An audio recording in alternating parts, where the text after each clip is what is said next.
Assalamualaikum warahmatullahi wabarakatuh. Alhamdulillahilladzi bi ni'matihi tatimmus shalihat wassalatu wassalamu ala sayyidis sadat wa ala alihi wa ashabihi ahlil fadaili wal karamat. Allahumma faqihna fid din wa 'allimna at-ta'wil warzuqna fahmal mursalin waftah lana futuhal 'arifin wajma'na ma'al habibil mustafa fi jannatikal ula ma'an nabiyyin was-siddiqin wasyuhada was-salihin wa hasuna ulaika rafiqa. Sayyidi Al-Habib Taufik Ibn Abdul Qadir As-Saggaf hafizahullah wa saddada khutah nafa'ana Allah bi ghaziri ulumihi wa bi husni adabihi wa lutfihi. Allahumma ja'alni min muhibbi nabika wa itrati ahli baiti rasulika nabiyina Muhammad sallallahu alaihi wasallam. Sayyidi Al-Habib Muhammad bin Anis bin Syihab hafizahullah wa ra'ah, Ustadz kita sahibul fadilah Al-Ustaz Luqmanul Hakim, Al-Asatiz Al-Kiram, Ahibbai wa A'izzai fillah, bapak-bapak, ibu-ibu, sedulur sederek sedoyo, muka-muka sing melu foto kabeh mlebu nang surga.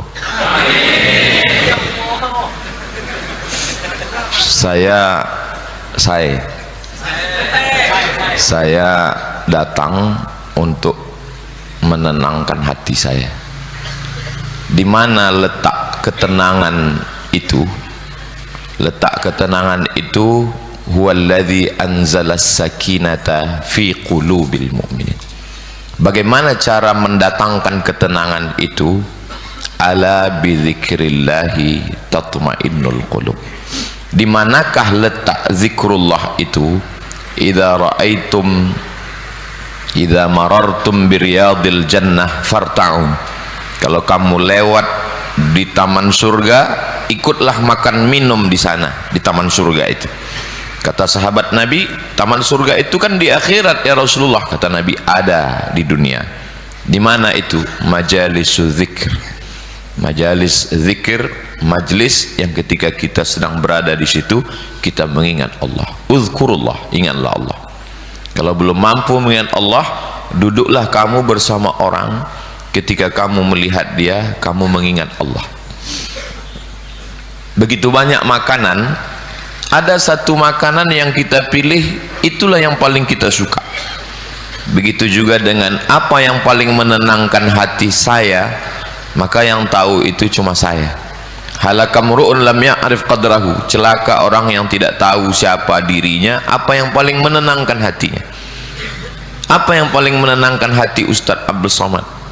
Yang paling menenangkan hati saya adalah ketika saya duduk dengan para habaib zuriat Rasulullah SAW, dengan para asatiz di majelis ilmu. Makanya 4 kali Jumat dalam 1 bulan itu ada 1 Jumat yang sengaja Al-Fakir kosongkan untuk mendengarkan khutbah, karena mendengarkan khutbah itu nikmat. Biasanya pakai masker, pakai tutup kepala, topi, supaya pengurus masjid nggak ngelihat. Karena kalau dia ngelihat, nanti dia bilang, alhamdulillah hari ini khotib kita Ustadz Abdul Somad. Kita nggak jadi. Termasuk subuh ini Al-Fakir datang untuk mendapatkan ketenangan hati. Duduk, yang dibaca adalah kalam hadis Rasulullah SAW, dan duduk bersama umat Rasulullah SAW, bersama zuriat Rasulullah SAW. Mudah-mudahan kecintaan ini membuat kita turunnya rahmat Allah. La yudkhilal jannata ahadakum amaluhu. Kamu masuk surga bukan karena amalmu. Wala anta ya Rasulullah wala ana illa ayyataghammadani Allahu bi rahmatih. Melainkan karena rahmat Allah. Rahmat Allah itulah yang membuat kita berkumpul bersama. Mudah-mudahan Al-Fakir walaupun datang ke majelis Sayyidi Al-Habib Taufik bin Abdul Qadir As-Saggaf hanya setahun sekali, mudah-mudahan diakui sebagai tilmiz murid beliau. Kira-kira adik-adik setuju nak? Dari bunyinya seperti enggak setuju. Di hadapan Al-Faqir ada kitab Dalilul Falihin li Turuqi Riyadhis Shalihin. Kitab Riyadhus Shalihin ditulis oleh Imam Muhyiddin Abu Zakaria Yahya bin Syaraf An-Nawawi, meninggal tahun 676 Hijrah. Imam Nawawi datang dari Damaskus, Suriah ke Mesir, mau berziarah ke makam Rasul, ke makam Sayyidina Al-Imam Muhammad bin Idris Asy-Syafi'i yang berada di Fustat, Kairo, Mesir, meninggal 204 Hijrah.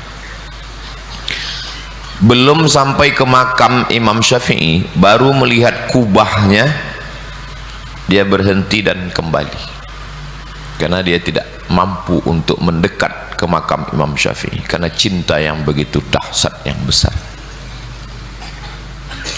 Lalu kemudian Imam Nawawi tidak sampai ke makam Imam Syafi'i, cukup dari jauh beliau berdoa, habis itu beliau pulang ke Damaskus. Rupanya berita kedatangan Imam Nawawi itu didengar oleh Imam As-Subki, imam besar dalam mazhab Syafi'i di Mesir. Imam As-Subki mencari Imam Nawawi di makam Imam Syafi'i, kata mereka Imam Nawawi sudah pulang. Lalu Imam As-Subki datang ke Damaskus, sampai di Damaskus di Darul Hadis Al-Ashrafiyah, tempat beliau mengajar hadis. Sampai di sana kata mereka Imam Nawawi sudah pulang ke kampungnya di Nawa. Lalu kemudian Imam As-Subki mengejar ke kampung Imam Nawawi di Nawa. Sampai di Nawa, rupanya Imam Nawawi sudah meninggal dunia.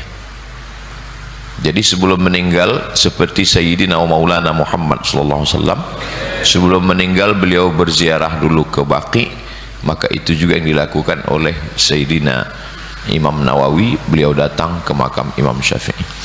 Karena tidak puas hati tidak bertemu dengan Imam Nawawi, Imam As-Subki kembali ke Darul Hadis Al-Ashrafiyah mencari di mana tempat Imam Nawawi mengajarkan hadis. Lalu mereka menunjukkan, inilah tempat dia duduk. Lalu kemudian Imam As-Subki meletakkan pipinya di bekas telapak kaki Imam An-Nawawi, karena setelah orangnya tidak ada, bekas telapak kakinya pun dapat mengobati kerinduan. Jadi saya datang kemari untuk mengambil barokah majelis ilmu, mendapatkan sanad, mendapatkan ijazah, mendapatkan tersambung silaturahim dengan zuriat Rasulullah sallallahu alaihi wasallam. An ausila ila qarabati Rasulillah, menyambung hubungan silaturahim dengan zuriat keturunan Rasulullah, ahabbu ilayya, lebih aku sukai daripada menyambung hubungan dengan keluargaku sendiri, kata Sayyidina Abu Bakrin As-Siddiq, yang dituliskan oleh Imam Muhammad bin Ismail bin Ibrahim bin Al-Mughirah bin Bardisbah Al-Bukhari dalam kitab Al-Jami' Al-Musnad Al-Mukhtasar min umuri Rasulullah SAW wa sunanihi wa ayyamih, meninggal tahun 256 Hijrah. Begitulah pentingnya ulama sebesar Imam As-Subki, sebesar Imam An-Nawawi, sehebat Imam Asy-Syafi'i, masih mau merendahkan hatinya di hadapan para masyaikh, ulama-ulama besar. Lalu kita belum ada apa-apanya, hanya butiran debu. Walaupun bisa nulis kitab, ternyata setelah diteliti orang cuman copy paste dari website Wahabi. Kita bukan apa-apa dan bukan siapa-siapa. Saya sudah melihat saya tidak lebih panjang dari Habib Muhammad bin Anis. Mudah-mudahan pertemuan ini diridhai Allah. Jazakumullah khairal jaza. Mohon maaf atas segala kesilapan dan kekhilafan. Mudah-mudahan kita selalu diberkahi Allah. Terima kasih. Wassalamualaikum warahmatullahi wabarakatuh.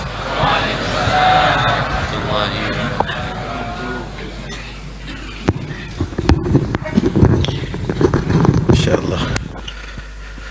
Syukur kita semuanya bisa mendengarkan nasihat-nasihat dari orang-orang yang merasa dirinya tidak punya apa-apa, tapi sebetulnya sangat berjasa. ada Al-Habib Abdullah bin Husain bin Tahir. Beliau itu dakwahnya, ngajarnya sudah hampir penuh dalam setiap harinya. Masih dia tadi itu menyempatkan membaca salawat setiap hari 25.000 kali. La ilaha illallah 25.000 kali. Allah Allah 25.000 kali. Itu pun beliau masih menangis sambil menyatakan, ya Rabbi ma ma'na amal wa kasbuna kulluh zalal lakin lana fika amal tuhyil idhama ramah. Ya Allah, aku enggak punya amal, semua yang aku lakukan adalah salah, tapi aku masih berharap kepadamu ya Allah, karena Engkau adalah Tuhan yang maha mampu untuk menghidupkan tulang belulang, hidup kembali lagi, maka terimalah aku, ampuni aku. Alladzina yu'tuna ma atau wa qulubuhum wajilah. Orang-orang yang sudah banyak amal tapi hatinya masih tetap takut kepada Allah Subhanahu wa ta'ala. Ilmu itu bukan untuk kesombongan, ilmu itu bukan untuk membanggakan diri, ilmu itu bukan untuk meremehkan orang lain, ilmu itu bukan untuk memusuhi, ilmu itu bukan untuk mencaci, tapi ilmu itu untuk membuat Anda takut sama Allah. Ilmu itu membuat Anda tadi itu tawadhu. Ilmu itu membuat Anda itu hatinya rahmat, sayang. Awas, hati-hati, ya, hati-hati. Tidak ada ilmu yang mengajarkan kita ini untuk menyembelihkan orang lain, sudah. Ada satu riwayat bagaimana Abdullah bin Abbas ini sepupu Rasulullah, dan dia menjadi habrul ummah, menjadi tokoh ulama umat Muhammad nih. Nah, main-main kelas Abdullah bin Abbas. Guru beliau adalah seorang sahabat bernama Zaid. Ketika guru beliau ini keluar dari masjid, onta yang asalnya parkirnya tidak dibuka masjid, kok ini langsung ada di masjid. Curiga dia sudah naik di atas unta. Ini siapa yang melakukan? Ternyata sepupu Rasulullah, Abdullah bin Abbas. Nih ditanya, kenapa kamu melakukan ini? Abdullah, kenapa kamu melakukan ini untuk aku? Maka Abdullah menjawab, hakadha amuran Nabi SAW an naf'ala bil ulama. Begini yang memang diperintahkan oleh Nabi, diajarkan oleh Nabi untuk kami memperlakukan ulama, menghormati ulama, menta'zim ulama. Si Zaid turun dari ontanya. Tangan muridnya si Abdullah bin Abbas ini dicium sama dia. Kaget. Guru, saya murid Anda, kenapa Anda melakukan ini? Maka guru beliau menyatakan, hakadha amuran Nabi SAW an naf'ala bi ahli baiti Rasulullah. Beginilah memang yang diperintahkan oleh Nabi untuk kami memperlakukan keluarga Rasulullah SAW.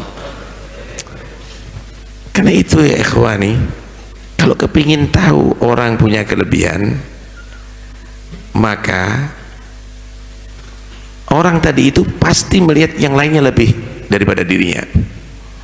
Tapi kalau sudah yang melihat yang lainnya lebih rendah daripada dirinya, ketahuilah orang itu adalah sudah terjangkit penyakit sombong. Adnal kibir antara ghairaka ghairaka ahgar minka, atau antara nafsaka khairan min ghairika. Kibir itu minimal Pak, kibir merasa dirinya lebih baik daripada yang lain, merasa dirinya lebih hebat daripada lain. Awas, hati-hati. Penyakit ini kalau dibawa mati. Kata Nabi SAW, la yadkhulul jannata man kana fi qalbi mithqalu dzarratin min kibrin. Enggak masuk surga orang yang masih ada tersisa di hatinya seberat debu daripada penyakit sombong. Wakif segunung sombong. Was, hati-hati ya, hati-hati. Alhamdulillah kita bisa duduk bersama insyaallah orang-orang yang tawadhu. Ini yang luar biasa ya, ini yang luar biasa. Dikatakan tawadhu takun kanajmi la hali nadirin ala safahatil ma'i wa huwa rafi'u wa la taku kaddukhani ya'lu bi nafsihi ala safahatil jawi wa huwa wadhi'u. Kalau kamu tawadhu, kamu akan bisa menjadi seperti bintang yang tinggi tempatnya, tapi dia mau ada di bawah kamu. Coba kamu berdiri di atas sumur atau sungai yang jernih, bintangnya kamu lihat di bawah kamu, padahal sebenarnya tempatnya ada di sana. Tempatnya ada di sana. Jangan kamu tadi itu menjadi seperti asap yang selalu mengangkat diri. Asap nggak pernah tawadhu, nggak pernah ke bawah Pak, selalu mengangkat diri, tapi tidak bernilai, membuat dada sesak. Begitulah orang yang ingin di atas, ingin tampil terus, maka dia akan menjadi seperti asap, saudara. Karena itu cari orang yang tawadhu. Ada satu hadis Rasulullah SAW, Nabi mengajarkan, la tajlisu ila kulli alimin illa ila alimin yad'ukum min khamsin ila khamsin. Jangan kamu asal menghadiri majlisnya orang yang alim, kecuali orang yang alim itu mengajarkan kamu untuk meninggalkan 5 sifat tercela, untuk memiliki 5 sifat terpuji. Min syakin ila yakin. Duduklah kamu bersama orang yang alim yang mengajarkan kamu daripada meragukan kebenaran agama untuk menjadi orang yang betul-betul yakin terhadap kebenaran agama. Tidak membingungkan Pak. Orang alim tidak mengajarkan ajaran yang membingungkan dan meresahkan, tapi mengajarkan keyakinan, kemantapan. Wa min riya'in ila ikhlas. Cari orang alim yang mengajarkan meninggalkan sifat riya, menjadi orang yang ikhlas. Gak ada guna amalan ini, walaupun Anda berangkat ke Ka'bah sana, tapi Anda membawa tidak ikhlas lillah ta'ala, maka tidak diterima. Allah itu tidak melihat perbuatan kamu, keikhlasan kamu. Ibadah semacam apapun, sebesar apapun, kalau nggak ikhlas nggak bernilai di sisi Allah, saudara, nggak diterima. Yang ketiga, wa min kibrin ila tawadhu. Cari guru orang alim yang mengajarkan kita untuk meninggalkan sifat sombong, menjadi orang yang tawadhu, menjadi orang yang paling rendah. Merendah karena Allah, bukan menghinakan diri kepada manusia, tapi merendah karena merasa dirinya adalah orang yang paling tidak punya apa-apa di sisi Allah Subhanahu wa ta'ala. Yang berikutnya, wa min raghbatin ila zuhdin. Cari orang alim yang mengajarkan untuk kita yang cinta dunia menjadi orang yang zuhud daripada dunia. Yang berikutnya, wa min adawatin ila nasihah. Cari orang alim yang mengajarkan kita meninggalkan sifat permusuhan, membenci kepada orang muslim, menjadi orang yang sangat perhatian kepada orang Islam. Alhamdulillah sampai sudah ketemu orang-orang itu. Sampai sudah ketemu orang-orang itu. Mau apa sekarang kita? Malu kita. Sekelas mereka ini, sekelas Habib Muhammad, sekelas daripada Ustaz Luqman, sekelas Kiai Abdul Somad. Tahu 1000 ton Pak, 1 juta kilo per bulan. Bagaimana Masya Allah. Mudah-mudahan insya Allah kita bisa meniru Pak ya. Karena itu udahlah, kita mohon sama Allah, mudah-mudahan orang-orang demikian ini dipanjangkan umur oleh Allah. Udah nggak usah Anda percaya dengan fitnah macam-macam, omongan macam-macam. Nggak ada. Ustaz Abdul Somad HTI, Ustaz Abdul Somad Wahabi, nggak ada. Ini ada Sunnah Jamaah ini semuanya. Jangan percaya. Ustaz Luqman ini adalah bukan ahli sunnah, jangan percaya. Apalagi Habaib ini Yahudi, jangan percaya. Lelucon saudara, ya, lelucon. Tapi tetap kita doakan, mereka bukan musuh kita, ya, mereka bukan musuh kita. Mereka umat Islam yang jadi korban orang-orang yang menfitnah. Minimal terfitnah dengan setan saudara, dimusuhkan kepada sesama muslim. Nggak usah kita bermusuhan. Kita doakan mudah-mudahan insya Allah mereka kembali lagi seperti dulu. Mudah-mudahan insya Allah majlis ini akan tambah berkah ya. Jangan lupa titip doakan kita semuanya menjadi orang-orang diridhoi oleh Allah. Amin Allahumma amin. Ada permintaan surat untuk yang meninggal dunia, mudah-mudahan Allah ampuni dosanya. Khususnya ada kemarin itu seorang bernama Aisyah meninggal di Jakarta, dan juga siapa? Bapak Suryono ya, ayah daripada Mas Pipit ya, yang meninggal dunia beberapa hari yang lalu. Dan semua keluarga kita yang meninggal dunia, mudah-mudahan Allah ampuni dosanya. Allah jadikan kuburan mereka kuburan surga, dan mudah-mudahan insya Allah bisa bertemu kembali ada di surga Firdaus berkat Nabi Muhammad SAW. Untuk yang sakit mudah-mudahan Allah berikan kesembuhan, yang punya hajat Allah sampaikan hajatnya, mudah-mudahan yang mencari ilmu Allah berikan ilmu yang manfaat, segala kesulitannya dimudahkan oleh Allah Subhanahu wa taala. Al-hadini yaqulu salihah wa ila hadratin Nabi. Al-Fatihah.